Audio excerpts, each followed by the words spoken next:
May the 24th, Dhammasukha Meditation Center, 2009, Bhante Vimalaramsi, Majjhima Nikaya number 47, Vimamsaka Sutta, the Inquirer.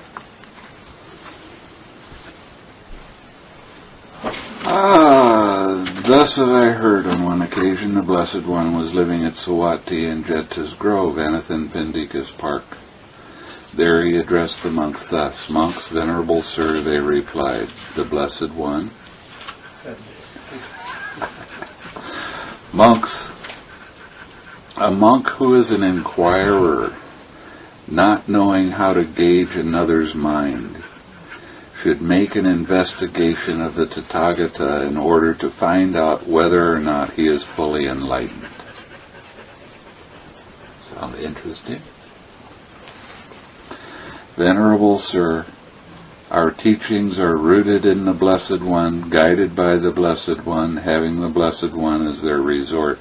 It would be good if the Blessed One would explain the meaning of these words. Having heard it from the Blessed One, the monks will remember it. Then listen, monks, and attend closely to what I shall say." "Yes, Venerable Sir," the monks replied. The Blessed One said this: "Monks, a monk who is an inquirer, not knowing how to gauge another's mind, should investigate the Tathagata with respect to two kinds of states: states cognizable through the eye and through the ear." Thus. You understand what that means? So you observe somebody's actions and listen to what the person is saying. That's it. Are there found in the Tathagata or not any defiled states cognizable through the eye or through the ear? When he investigates him, he comes to know no defiled states cognizable through the eye and through the ear are found in the Tathagata. It takes practice to know what to recognize, to look for. If somebody wants to be a teacher, they have to be able to recognize the states that these people go through. And sometimes it takes a long time, being with a person for 6 or 7 months or a year, to be able to recognize whether they are in fact truly an arahat or not, or an anagami or not. And there is ways of recognizing this. An anagami still experiences restlessness, correct? Or not? A little bit. No. Arahat won't, right? No. So no, like, well, I guess. Never. When he comes to know this, he investigates him further thus: are there found in the Tathagata or not any mixed states cognizable through the eye or through the ear? When he investigates him, he comes to know no mixed states through the eye or ear are found in the Tathagata. Mixed states? Hang on. When he comes to know this, he investigates him further thus: are there found in the Tathagata or not cleansed states cognizable through the eye or through the ear? When investigating him, he comes to know cleansed states cognizable through the eye or through the ear are found in the Tathagata. When he comes to know this, he investigates him further thus: has this Venerable One attained this wholesome state over a long time, or did he attain it recently? When he investigates him, he comes to know this Venerable One has attained this wholesome state over a long time. He did not attain it only recently. When he comes to know this, he investigates him further thus. Has this Venerable One acquired renown, attained fame, so that the dangers connected with renown and fame are found in him?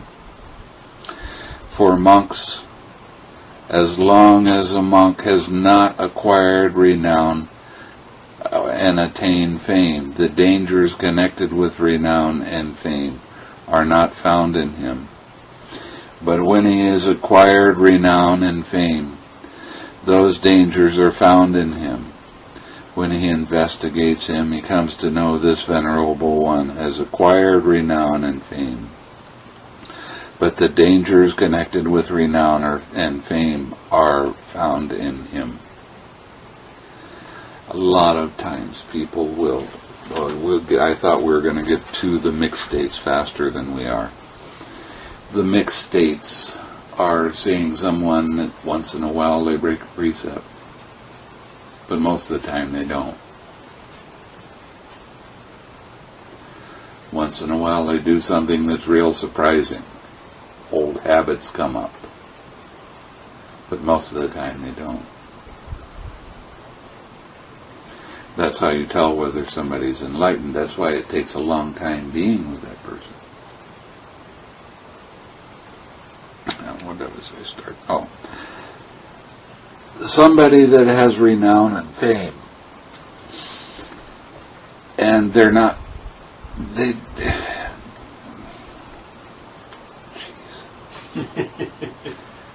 how can I say this so it doesn't look like I'm just talking about myself?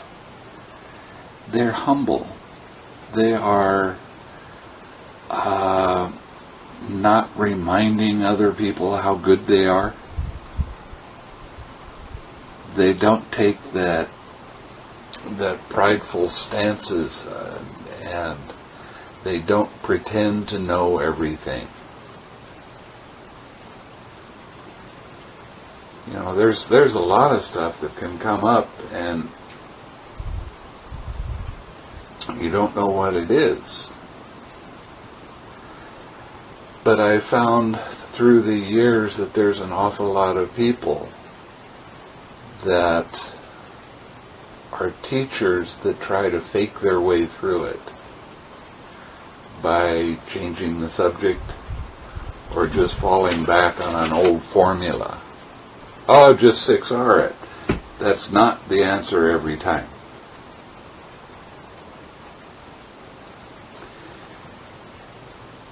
So you have to be real attentive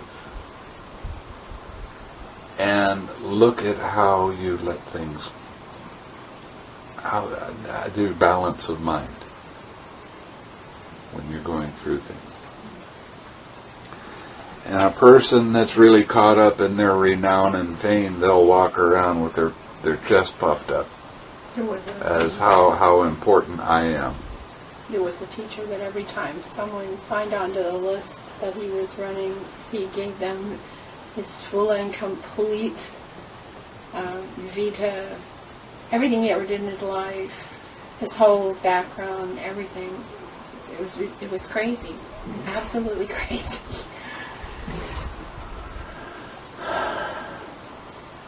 When he comes to know this, he investigates him further. Is this Venerable One restrained without fear, not restrained by fear, and does not avoid indulging in sensual pleasures, because he is without lust through the destruction of lust? When he investigates him further, he comes to know this Venerable One is restrained without fear, not restrained by fear. He avoids indulging in sensual pleasures because he is without lust through the destruction of lust. Now that right there says that that person is at least an anagami.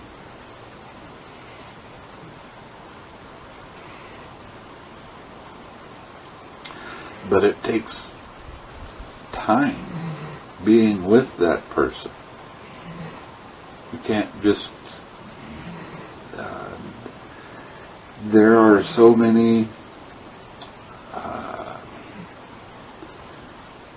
states that you feel. You walk into a room with this person, you feel they're very powerful. You spend a day with them and you go, oh, they're so great, and oh, they don't have any lust or hatred. But you have to spend time with them before you see whether it really arises or not. I was with a teacher in Australia, and the claim was he was an arahat. I saw him get anger. He's not an arahat. He's not an anagami.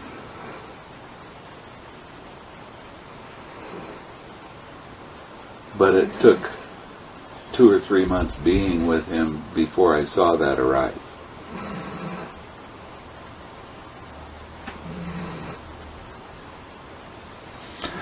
Now, monks, if others should ask that monk thus, what are the Venerable One's reasons, and what is his evidence whereby he says this Venerable One is restrained without fear, not restrained by fear, and he avoids indulging in sensual pleasures because he is without lust through the destruction of the taints, or destruction of lust? Answering rightly, that monk would answer him thus: whether that Venerable One dwells in the Sangha or alone, while some there are well-behaved and some are ill-behaved, and some there teach a group, while others are seen to be concerned about material things, and some are unsullied by material things. Still, that Venerable One does not despise anyone because of that. And I have heard and learned from the Blessed One's own lips, I am restrained without fear, not restrained by fear. And I avoid indulging in sensual pleasures because I am without lust, through the destruction of lust. The Tathagata, monks, should be questioned further about this. Are there found in the Tathagata, or not, any defiled states cognizable through the eye or through the ear? The Tathagata would answer thus: no defiled states cognizable through the eye or through the ear are found in the Tathagata. If asked, are there found in the Tathagata or not any mixed states cognizable through the eye and through the ear? The Tathagata would answer thus: no mixed states cognizable through the eye or through the ear are found in the Tathagata.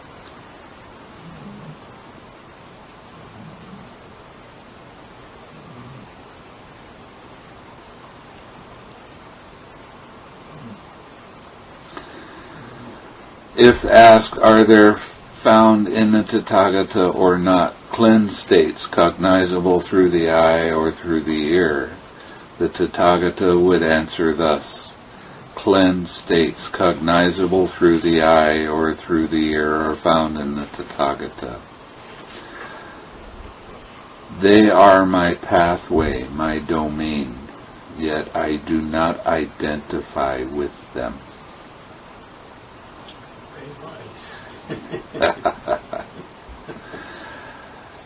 Monks, a disciple should approach the teacher who speaks thus in order to hear the Dhamma. The teacher teaches him the Dhamma and its higher and higher levels, with its more and more sublime states, with its dark and bright counterparts.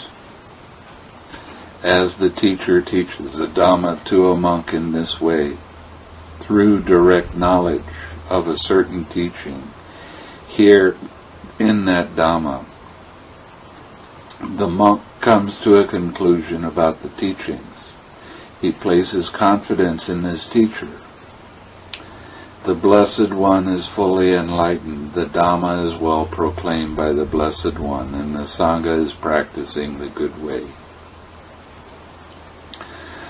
Now, if others should ask that monk thus, what are the Venerable One's reasons, and what is his evidence whereby he says the Blessed One is fully enlightened?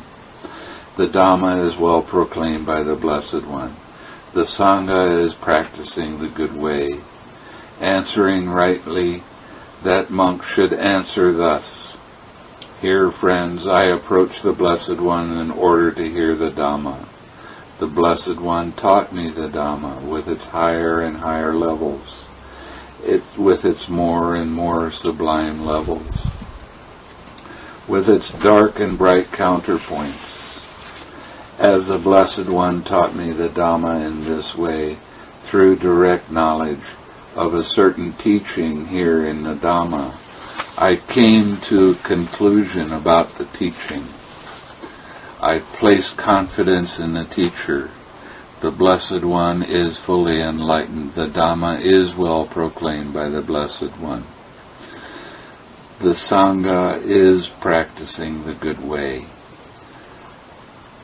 Monks, when anyone's faith has been planted, rooted, and established in the Tathagata through these reasons, terms, and phrases, his faith is said to be supported by reason, rooted in reason, and firm.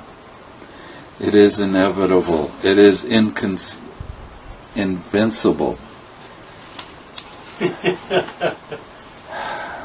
It is invincible by any recluse or Brahmin or God or Mara or Brahma or anyone in the world.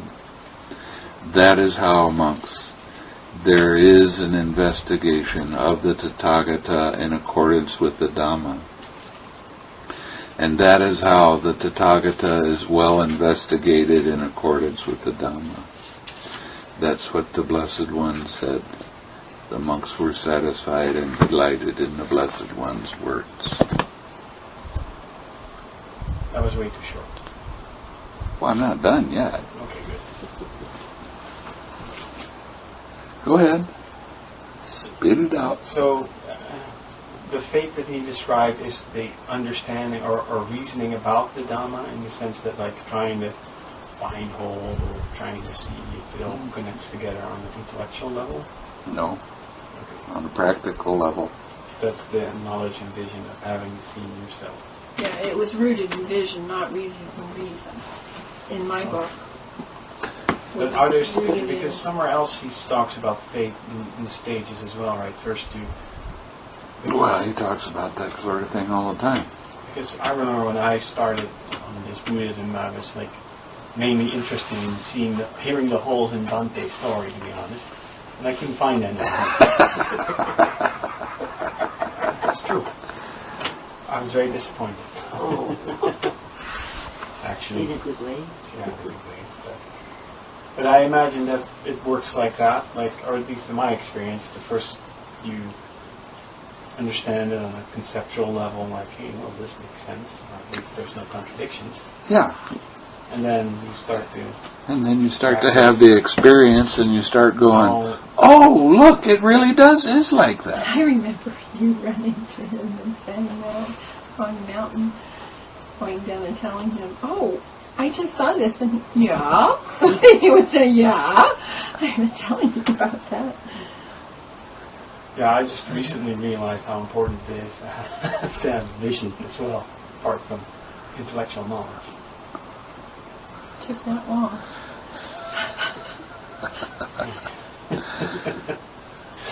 But it's interesting the way that you inquire, the way that you look to see whether somebody is truly enlightened or not.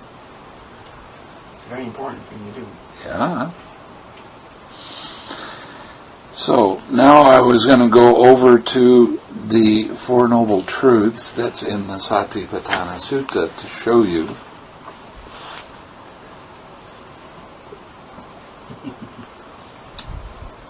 Again, monks, a monk abides contemplating mind objects as mind objects in respect to of the Four Noble Truths. Is this in this Mahathera Sutta? Okay. How does he do so? Here a monk knows it as it really is. This is suffering. He knows it as it really is. This is the origin of suffering. He knows it as it really is. This is the cessation of suffering. He knows it as it really is. This is the way leading to the cessation of suffering. And what, monks, is the noble truth of suffering? Birth is suffering. Aging is suffering. Death is suffering. Sorrow, lamentation, pain, sadness, and despair are suffering. Being attached to the unloved is suffering. Being separated from the loved is suffering. Not getting what one wants is suffering. And it's always like this, but they never give you the opposite. Getting what you don't want is suffering, but I always throw that in. In short, the five aggregates affected by craving and clinging are suffering. And what, monks, is birth? In whatever beings, of whatever group of beings, there is birth, coming to be, coming forth. Appearance of the aggregates, the acquisition of sense bases, that, monks, is called birth. Now the important part here is the coming to be. That's what birth is, coming to be. Does it also mean birth of action? Yes, that's why it coming to be is such an important statement there. So it's on the gross level as well. Gives you all the levels here. And what is aging? In whatever beings or whatever group of beings there is aging, decrepitude, broken teeth, gray hair, wrinkled skin, shrinking with age, decay of the sense faculties. That is called aging. And what is death? In whatever beings or whatever group of beings there is a passing away, a removal, a cutting off, a disappearance, a death, dying, an ending, a cutting off of the aggregates, a discarding of the body. That is called death. So here again, it's the removal and the cutting off. Important statements. What is sorrow? Whatever by any kind of misfortune anyone is affected by something of a painful nature. Sorrow, mourning, distress, inward grief, inward woe. That, monks, is called sorrow. This book was translated by a layman, and he made some definite mistakes with it. You can't use the word sorrow in the definition of sorrow. And that's what he did. And what is lamentation? Whenever by any kind of misfortune anyone is affected by something of a painful nature, and there is crying, making much noise for grief, making great lamentation. That, monks, is called lamentation. When I was in Singapore, I went to a few Chinese funerals, and depending on the wealth of the family, they hired criers. The wailers. Yeah. Wailers. You know what I'm talking about. And boy, they really got into it, and they had tears running down their face, and then they figured they'd done it long enough and they just stop and walk away like it was nothing. It's very peculiar social phenomena. I didn't know what it was when I first went there, and they were going down the streets in Taiwan. They do it big. And what is pain? Whatever painful, bodily painful feeling, bodily unpleasant feeling, pain, or unpleasant feeling arises from bodily contact, that is pain. And what is sadness? Whatever mental feeling, painful feeling, mental unpleasant feeling, painful or unpleasant sensation results from mental contact, that is called sadness. And we can throw in emotion in with.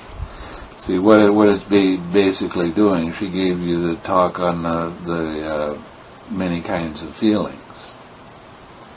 And the 5 kinds of feeling, the dukkha, sukha, domanassa, somanassa, upekkha, physical, painful feeling, physical, pleasant feeling, mental, painful feeling, mental, pleasant feeling. That's what we're doing right in here. And what is despair?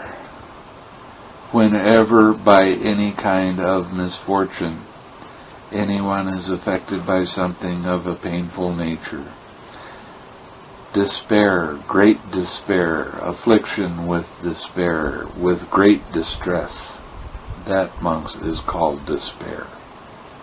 It doesn't tell you anything. And the thing with this book is you go to the footnotes and they don't tell you anything at all. You have to go to the source to find despair. And what, monks, is being attached to the unloved? Here, whenever or whoever has unwanted, disliked, unpleasant sense objects, smells, sounds, tastes, tangibles, or mind objects, or whoever encounters ill wishers, wishers of harm, of discomfort, of insecurity, with whom they have concourse, intercourse, connection, union, that, monks, is called being attached to the unloved. And what is being separated from the loved?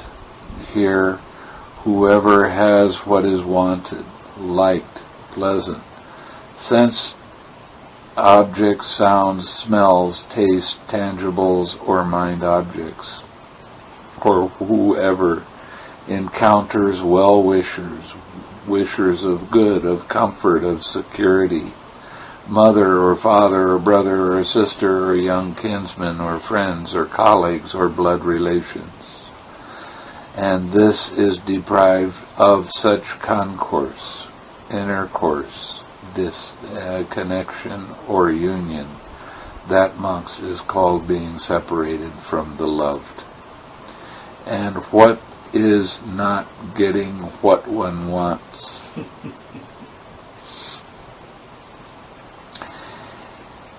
In being subject to birth, monks, this wish arises. Oh, that we were subject to birth, that we might not come to birth. But this cannot be gained by wishing. This is not getting what one wants. In being subject to aging, to disease, to death, to sorrow, to lamentation, to pain, grief, and despair, this wish arises. Oh, that there were no subject of aging or despair. That would be not, that we might not come to these things. But this cannot be gained by wishing. this is not getting what one wants. Bhante, quick question. Yeah. This is one of the 10 kilesa, right? The desire for existence and the desire for non-existence. Yeah. So it's the desire for a particular experience. To happen. Or not. In a particular way, or not to happen. But we can't control those things. They happen because the conditions are right.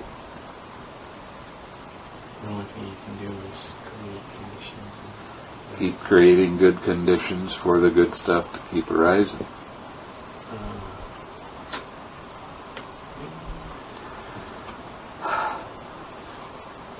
So that's what you do when you're, like, in the previous night, the sutta of, like, good things come to you because you just create conditions where these things can naturally happen.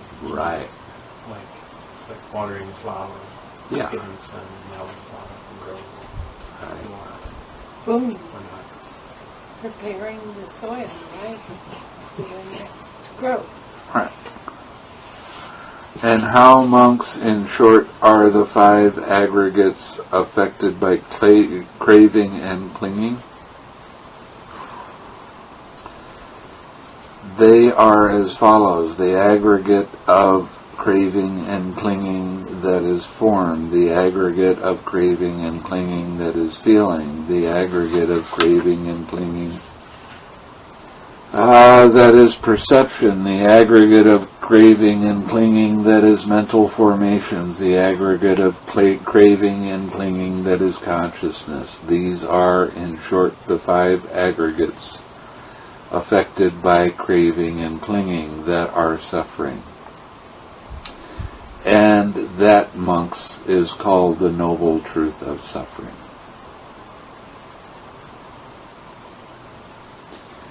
And what, monks, is the noble truth of the origin and suffering? Give me a guess. Craving? It is craving, which gives rise to rebirth, bound up with pleasure and lust, finding fresh delight now here, now there. That is to say, sensual craving, craving for existence, craving for non-existence.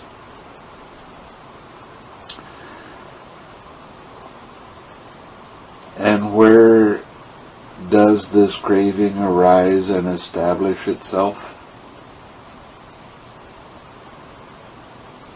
Where? Where?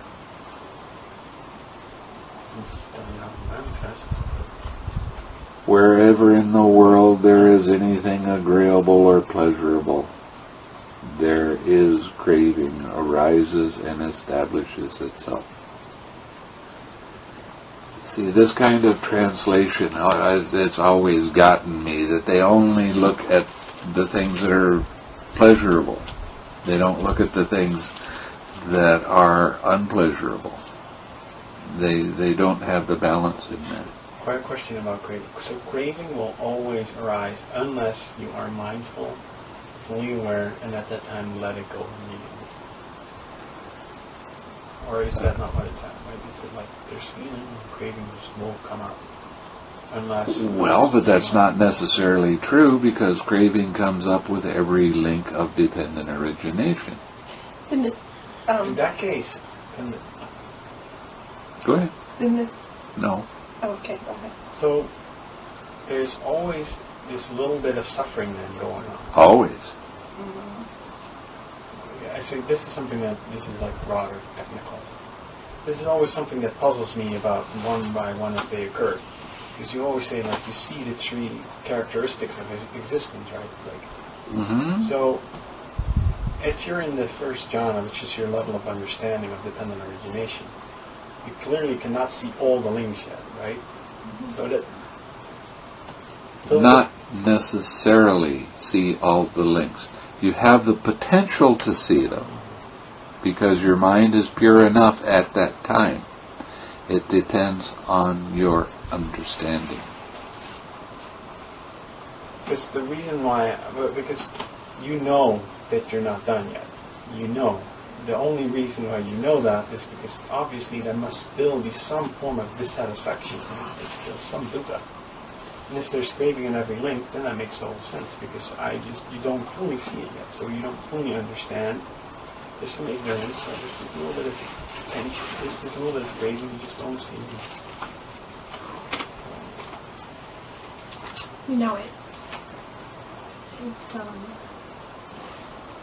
It bothered me that they would keep saying, and they knew they were not finished, and that they knew they were not done.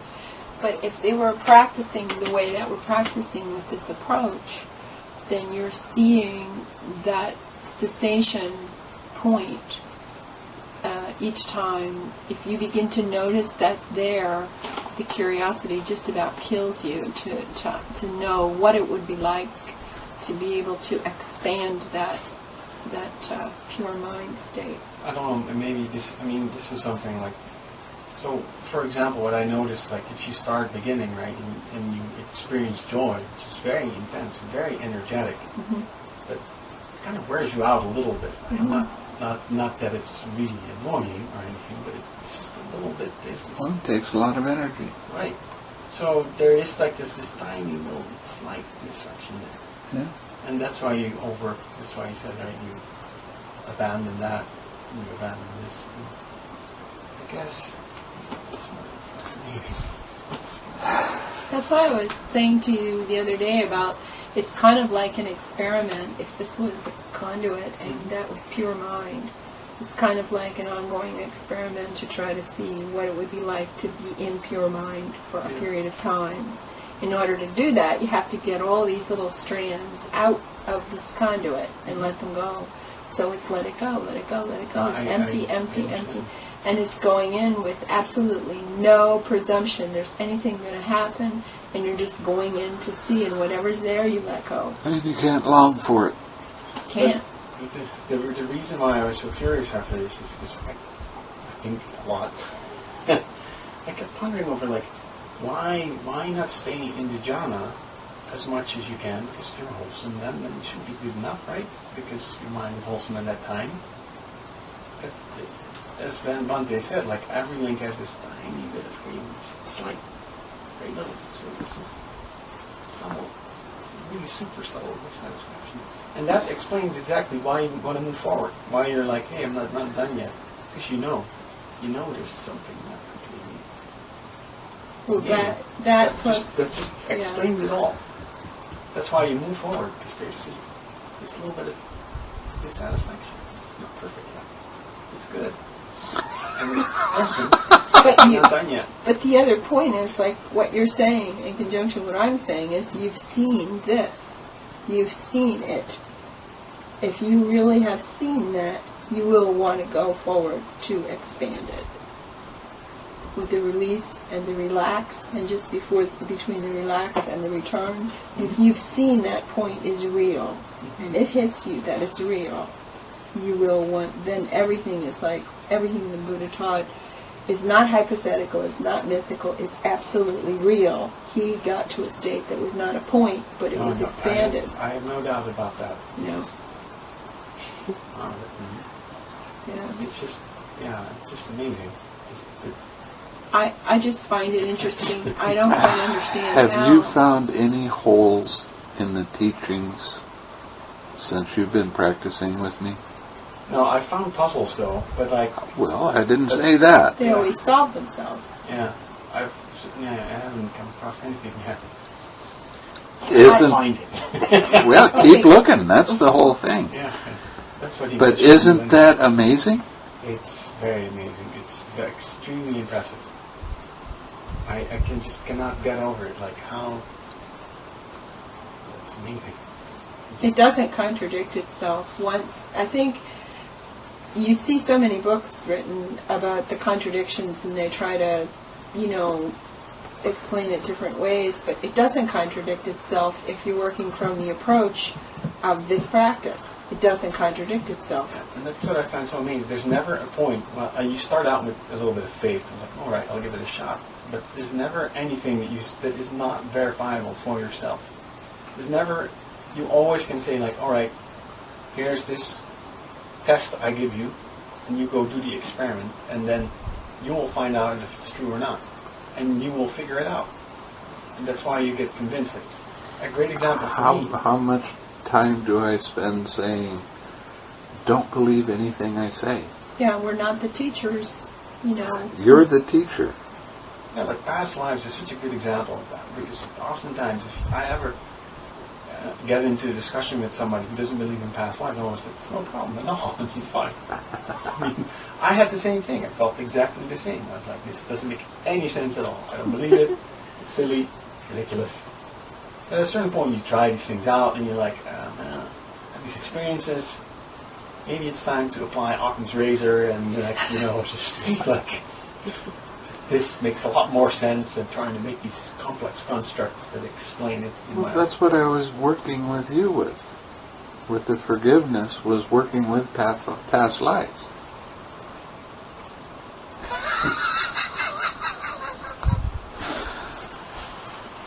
It's just past events. That's all it is. But I don't understand why some people opt out to say that the cure in this whole thing is just not having feeling arise. Is it because they don't understand the approach and they do not teach dependent origination, so they don't have any glimmer of understanding how this works? So then that's why they become zombies. They're attached to anicca, dukkha, anatta. Mm-hmm. They're attached like you are. You just found out that when you pay attention to mind, instead of being, quote, mindful, there's a different level there. They're caught in looking at things as impermanent, suffering, and not self. And their mindfulness is out there instead of here. And is it also because they have a limited framework of understanding dependent origination? It's not flexible. They don't have an understanding of dependent origination. Well, they really do in the sense that they see that if they don't have a feeling arise, craving can't happen. And so they try to suppress feeling. Yeah. But the problem is it's very simple, right? The concept, but not They focus. just craving before feeling, so they still have dissatisfaction because they don't see the whole things. Right. And they don't never experience them. Right, and so they will never be able to let go of that subtle craving on those levels. I guess that's why the person that gets into what you said, like in the nothingness, I mean, there's still like this little dissatisfaction, right? Because you're not done yet. Right? Where am I going? You're not going anywhere. You're not here in the first place.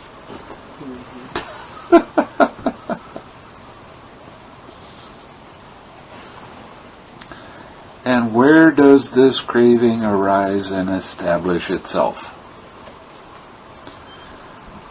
Wherever in the world there is anything agreeable or pleasurable, there is craving arises and establishes itself.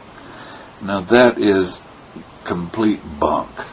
Say that again. And where does craving arise? Wherever in the world there is anything agreeable and pleasurable, there is craving and establishes itself. That contradicts 36, right?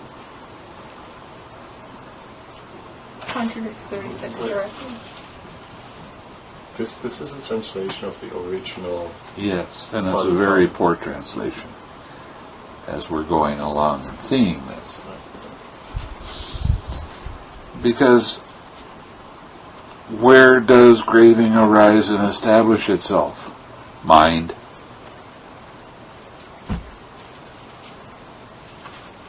How does it do it? I've seen it how many thousands and hundreds of thousands of times. Is there any question in your mind whether this is true or not? Why would there be?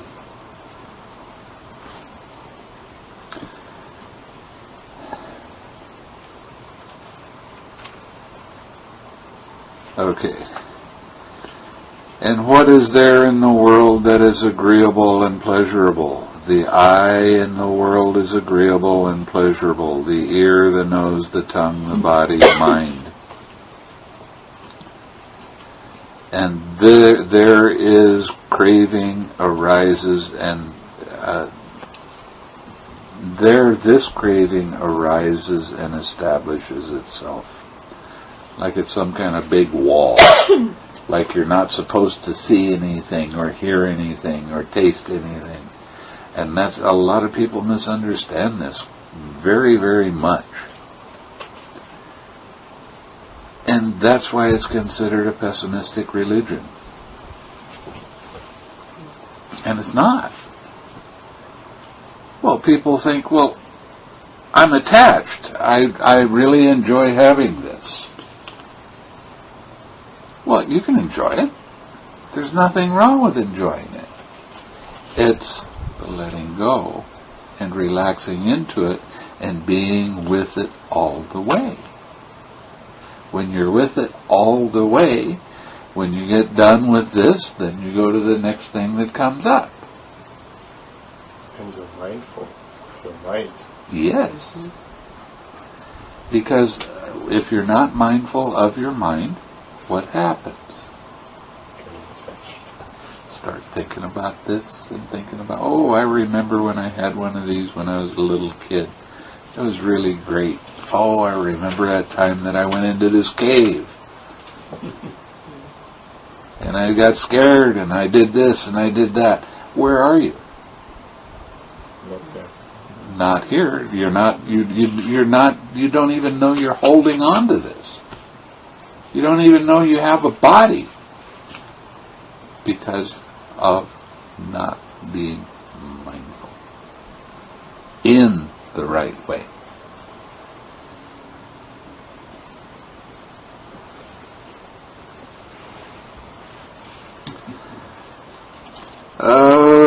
Okay.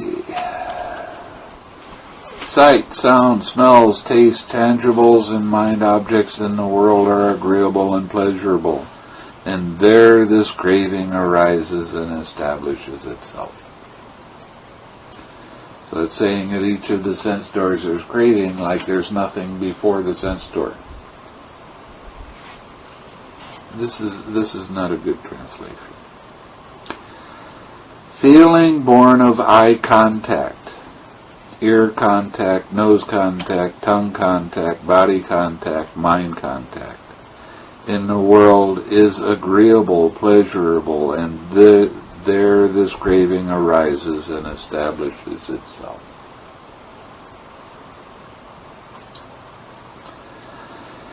The perception of sights, of sounds, of smells, of tastes, of tangibles, of mind objects in the world is agreeable, pleasurable, and there is this craving arises and establishes itself. Volition in regard to sights, and I really don't agree with this, because who is causing that? Where is your free will when a sight arises? Do you have free will as to whether that arises or not? I saw something last night in reference to volition. I was going to bring down to you, and I didn't do it. They were looking at that from a different way, not will. And I just can't see that word being the right word. Because when you say volition, it says will, and well, they can call it intention too, but you don't intend for a sight to arise. Who intends? There is no intention in having a sight arise. A function of a being. It's a function of dependent origination. But it's a function of a body, of a being, of the sense door. Yeah, dependent origination. Okay. Function. Oh. And there this craving arises and establishes itself. The craving for sight, sound, smells, taste, tangibles, and mind objects in the world is agreeable and pleasure, and there this craving arises and establishes itself. Thinking of sight, sound, smells, taste, tangibles, mind objects in the world is agreeable and pleasurable, and there this craving arises and establishes itself. Pondering on sight, sounds, smells, tastes, tangibles, mind objects in the world is agreeable and pleasurable, and their craving arises and establishes itself. And that, monks, is called the noble truth of the origin of suffering.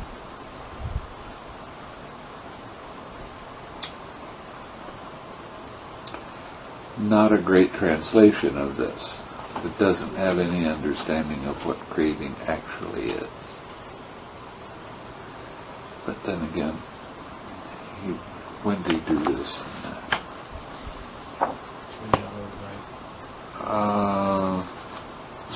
86. Is this Buffalo? Yeah. Is he still alive? I don't think so. He isn't, is he?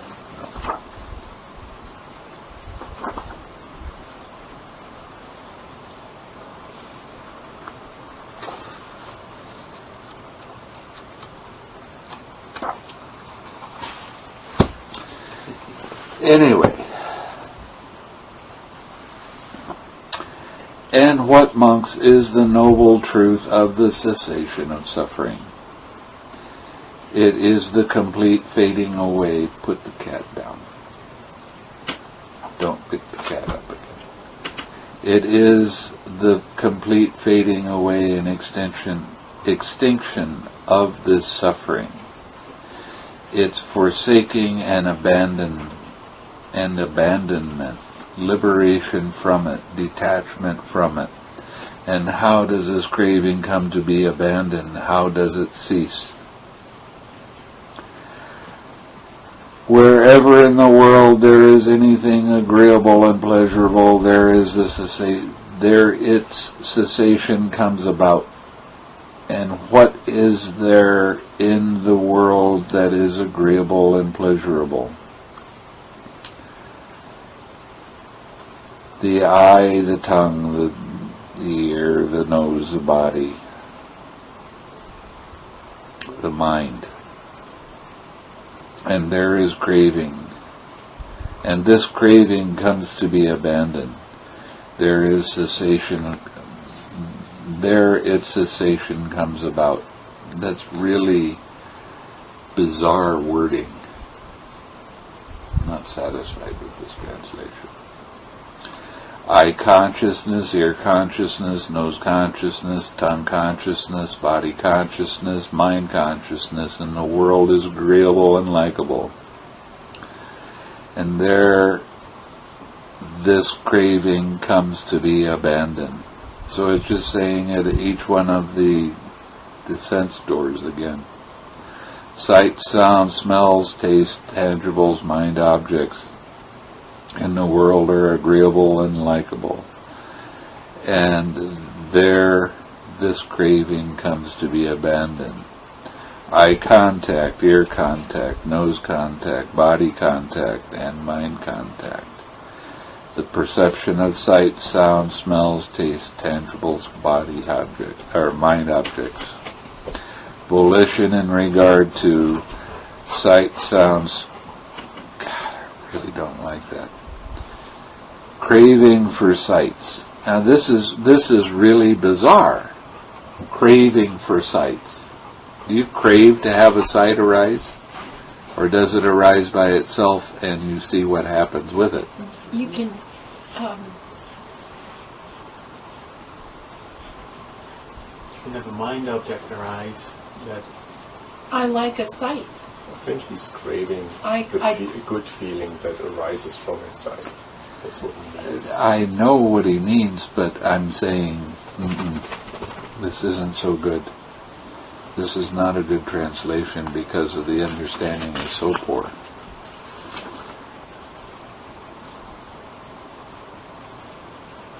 Is anybody working on a... No, it's a funny thing. Nobody seems to touch that to redo it. People go to Yeah, I'm not going to read anymore. backs away from redoing that because that's there. Because he's working on the Anguttara Nikaya. Yeah, and he says that's the end, but maybe he'll.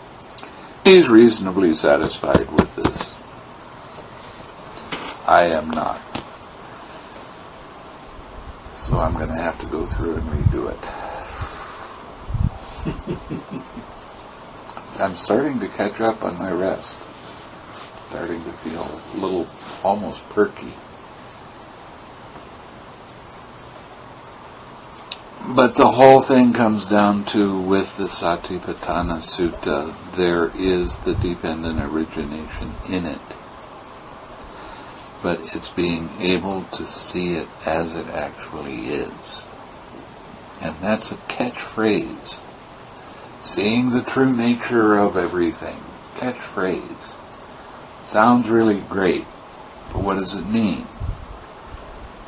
It means you have to go deeper and you have to see the process of how the dependent origination arises and how it ceases.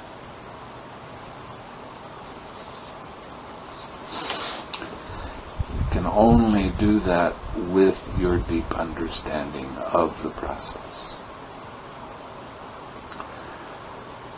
I talk to Burmese monks that are absolutely brilliant, and I ask them something real simple. What's craving? How do you see craving? Well, it's the desire. Well, how does it manifest? It manifests as desire, and then you get caught up in it, and they are so surface with what they understand. It's shocking. And I truly love the Burmese monks. I mean, they have the text. A lot of them have it memorized so well that it's unbelievable. But they don't have the understanding that goes along with it, because they're not following what the text actually says. And they don't have the language. Well, they don't have the language because it's the difference between being mindful and being mindful of mind. This general mindfulness thing doesn't allow you to go deeper. It keeps you at a conceptual level that's more or less surface.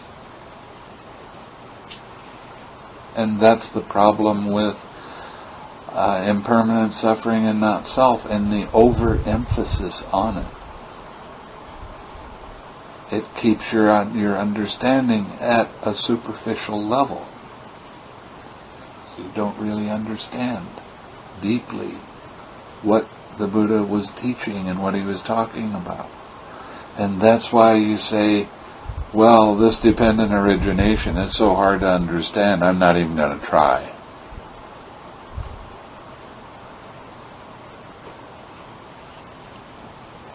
Because the emphasis, especially with Vipassana, is on the insight knowledges,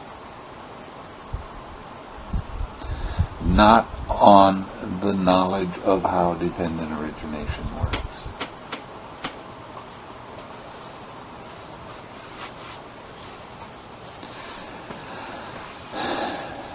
It's an uphill battle. It really is. But I'm surprised at how well it's taking off. I mean, this is 2009. So I've been here for 11 years now. And I went from people getting up and leaving my Dhamma talks because they didn't understand what I was saying, to become incredibly interested in them.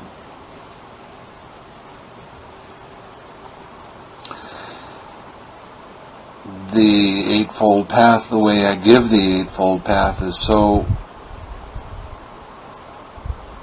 foreign to the people that are studying Buddhism, because it makes it practical. And it all started with a question of the Buddha taught the Eightfold Path with the first 5 monks in the first sermon. It had to be practical.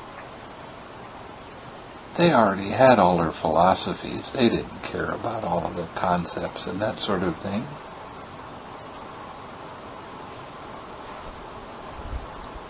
So it had to be, it could never be broken up into, this is only morality, you don't need it. So you don't give that part of the talk. You have to make it practical for the meditation. Right speech, speech with yourself. Right action, the way you direct your mind. Right livelihood, how are you living? Are you keeping your Eightfold Path going all the time? So it's been an uphill battle, but it's happening incredibly fast. And some of the teachers are starting to really get into talking about the relaxing. That's major. Because nobody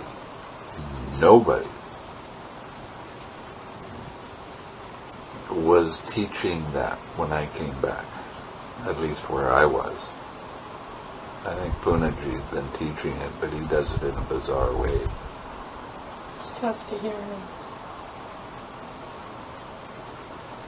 There's so much other stuff mixed in with it. It's because of his love for psychology, or for fixation on Freud. Fixation on Freud and philosophy and that sort of thing. He does all of these things because he doesn't want to get bored, so he finds a new angle to look at it instead of actually doing the practice. Mm-hmm. But even he started, after a period of time, even he started telling the students the way that I was telling them. And he was starting to see success, and he was pretty amazed with that.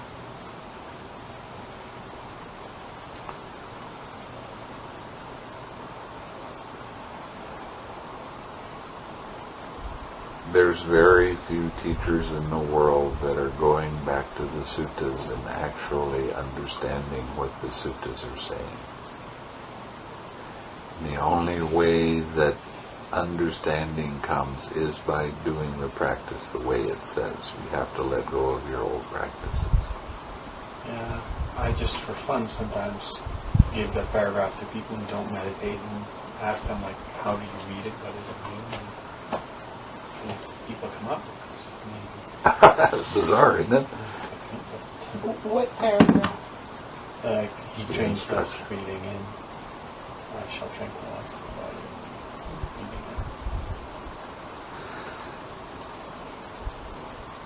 And then people make up, like, yeah, what's something.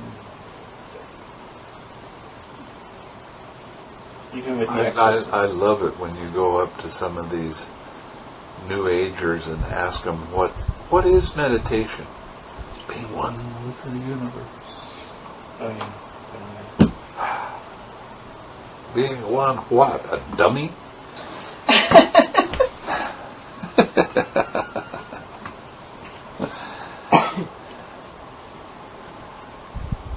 Anyway, in the next few months I'll try to rewrite this section on the Four Noble Truths for the Satipatthana Sutta.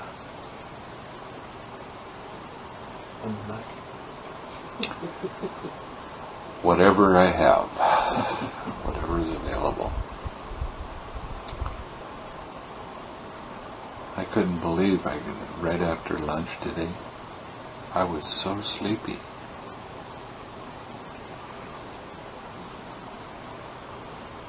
I laid down and I didn't get up till 4:45. That's the whole afternoon. It's amazing. Well, it's been a tiresome year so far.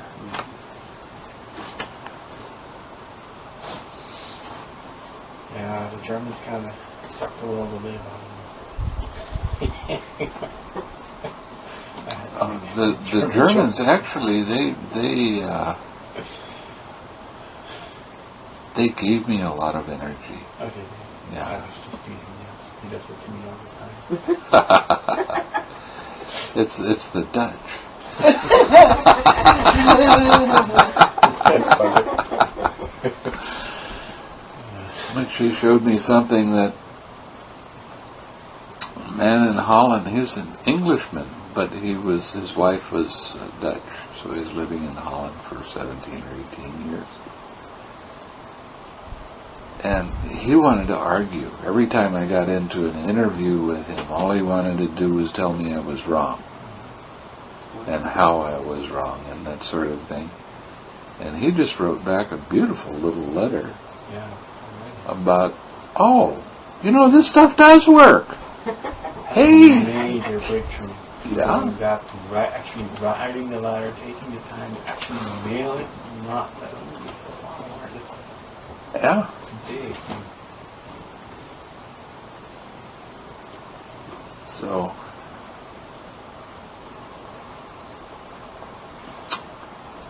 any other questions?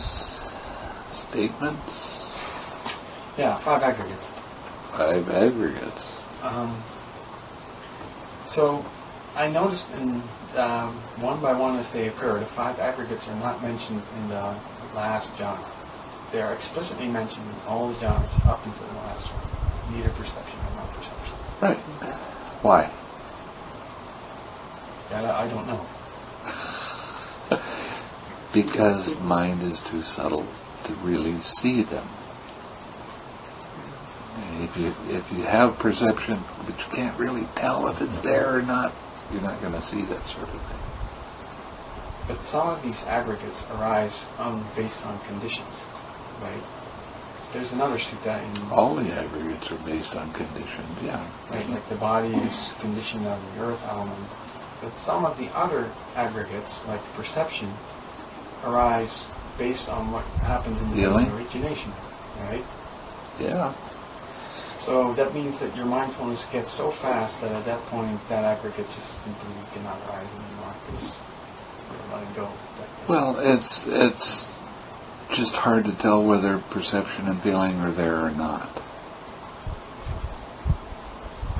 Well, isn't it? You know, when I was telling you about the expansion of mind and going out, and then you get to neither perception or non-perception, all of a sudden it's going in and going in and going in until it's finally so subtle that you know something's there but you can't quite see it.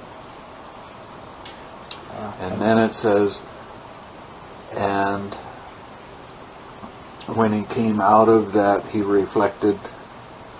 Is that because your mindfulness is fast, but sometimes not fast enough yet? Well, it's not mindfulness, it's the strength of the perception and feeling is becoming very weak. So it's hard for it to come up and make itself noticeable. Does perception and feeling become weak because consciousness becomes Strong. Calm. More and more Very calm. Calm and calm. You know, I'm always giving you this thing about vibration. That's really true. When you get to neither perception nor non-perception, you barely can tell that there's anything there at all. It hardly moves. It hardly moves. So no movement, no... And that's why that relaxing, that's what it's been doing the whole time. You go from this to this to this.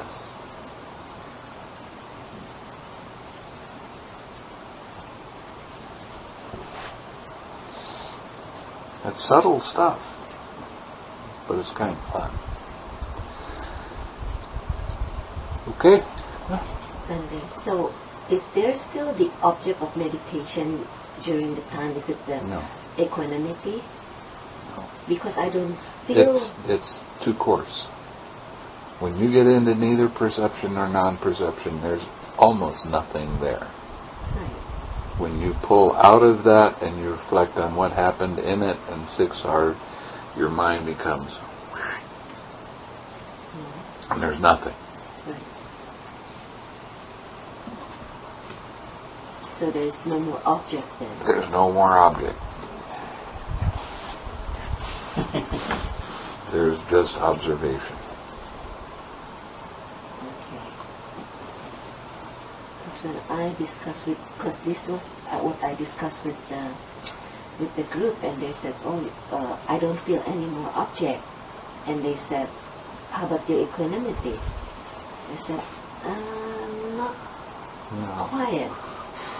And they said, maybe you should go back to equanimity. No. Oh. Okay. Because you pull yourself down when you do that. Oh, okay. You just take mind as object. Observation. Okay. And then it can become a little dull though. Because there's nothing more going on. Pick up your interest. Nothing is interesting. Right. That's why it becomes dull. No, when you pick up your interest, it becomes more interesting. Okay. Like what they tell you in school, mathematics really is interesting. You just have to believe it.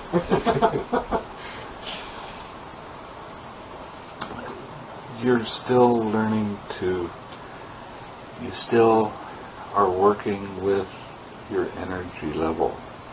If your mind gets dull, that means you're not putting enough energy into watching. Right? And this is subtle, little tiny bits of energy, not big.